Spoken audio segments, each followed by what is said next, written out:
नमस्कार। आज हम एक बहुत ही मार्मिक कहानी पर बात करने वाले हैं।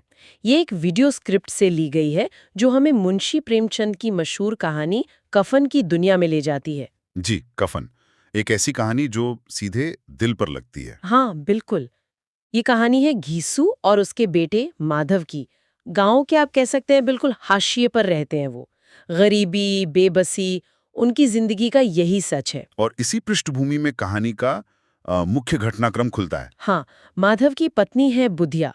वो बेचारी झोपड़ी के अंदर प्रसव पीड़ा से तड़प रही है और बाहर क्या हो रहा है, घीसू और माधव अलाव ताप रहे हैं। और सिर्फ ताप नहीं रहे हैं, वो मतलब उसकी मदद की सोचने की बजाय पुरानी दावतों को याद कर रहे हैं। क्या खाया था, कितना मजा आया था। यही तो, ये चीज सोचने पर मजबूर करती है। क्या ये सिर्फ उनकी भूख है या ये उदासीनता है, मतलब बिल्कुल ही संवेदनहीन हो जाना। देखिए, पहली नजर में तो ये चरम भूख ही लगती है, लेकिन अगर आप कहानी की परतों में जाएं तो ये शायद उससे भी ज्यादा कुछ है। ये एक तरह की पीढ़ी दर पीढ़ी चली आ रही लापरवाही है।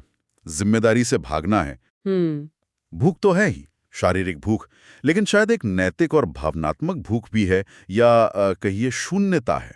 वो बस अपने अगले निवाले, अपनी अगली जरूरत से आगे सोच ही नहीं पा रहे। और फिर अगली सुबह होती है। हाँ, और पता चलता है कि बुधिया वो नहीं रही, मर चुकी है। पिता पुत्र रोते पीटते हैं, थोड़ा दुख भी दिखाते हैं, पर असल चिंता क्या है? कफन का इंतजाम कैसे होगा? बिल्कुल, और वो गांव वालों के पास जाते हैं पैसे मांगने।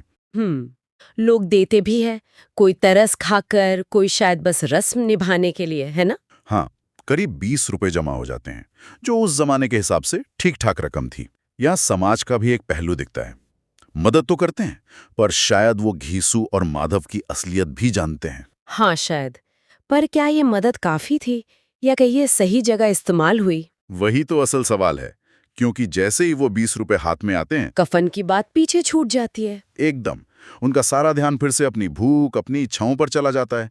वो सोचने लगते हैं कि भाई कफन का क्या है, वो तो लाश के साथ जल ही जाएगा। हाँ, उसका क्या फायदा?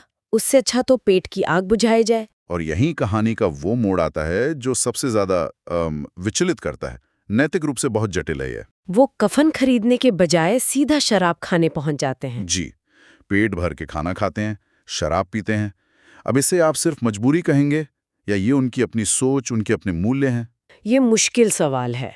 ये दिखाता है कि कैसे, मतलब जब अभाव चरम पर हो तो इंसान का नैतिक तर्क भी बदल सकता है। जिंदा रहने की जरूरत, या शायद बस उस पल के सुख की चाह, वो हर चीज पर भारी पड़ जाती है, हर कर्तव्य पर। और फिर नशे में उन्हें बुधिया याद आती है ना? हाँ, उसकी तारीफ करने लगते हैं। कितनी अच्छी थी बेचारी, कितना सहा उसने, मरते मरते भी हमारी सेवा कर गई। पड़ी है बिना कफन के। और दूसरी तरफ ये लोग नशे में उसके गुण गा रहे हैं। वो तर्क भी देते हैं कि भाई वो तो स्वर्ग चली गई, उसे अब कफन की क्या जरूरत।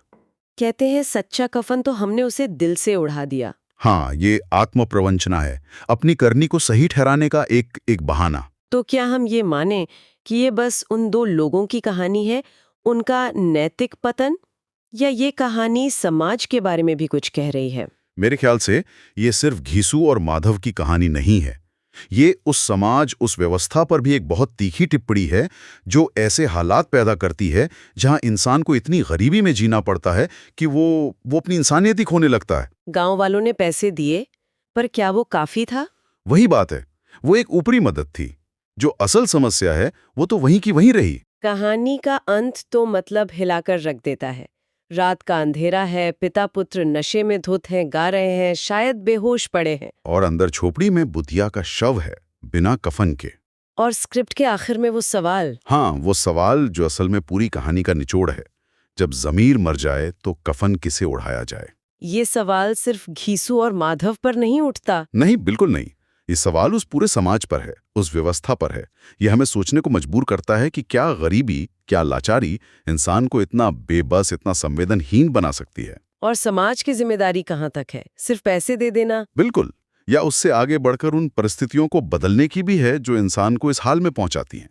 ये कहानी आज भी उतनी ही प्रासंगिक लगती है जब हम अपने आसपास भी ऐसी गरीबी और उदासीनता देखते हैं। सच में, ये कहानी पीछे कई सवाल छोड़ जाती है। भूख, नैतिकता, जिम्मेदारी, इंसानियत की हदें क्या हैं?